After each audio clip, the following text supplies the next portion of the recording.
وحين تصل إلى قول الله تعالى في الجنة وسقاهم ربهم شرابا طهورا.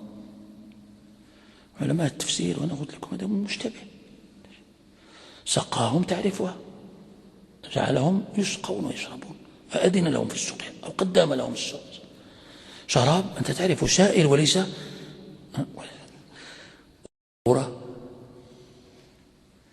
قال سيدي يعني شيء إما مطهر،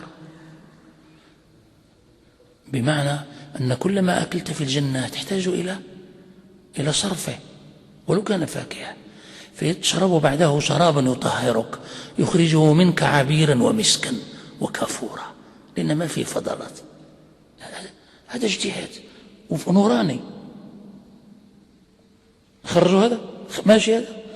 أو شرابا خالصا لم يخلط بزنجبيل ولا بكافور، لأنه ذكر قبلها ومزاجه من تسنيم ومزاجها كافور، يعني في شراب ممزوج وشراب خالص.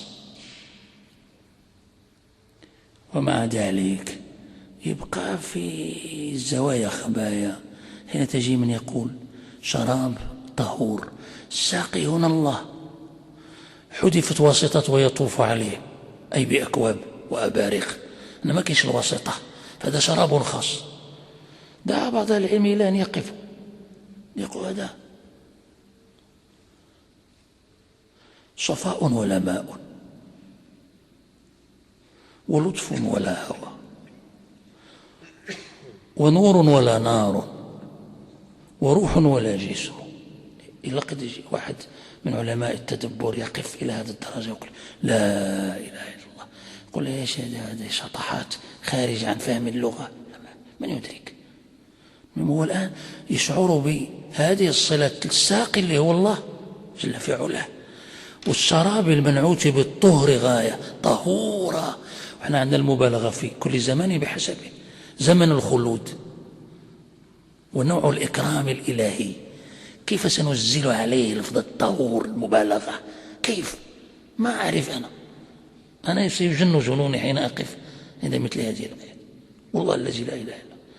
فكيف يجي يقول طوي هذه الصفحات نشم ريحا غريبة عن ريح التفسير وريح الإسلام، حين جئت أنت مزكوم أصلا وفاقد المناعة، هذا يخرب جسمه أي داخل هذا يخاف من كل شيء، وليس فيه سد للذرائع.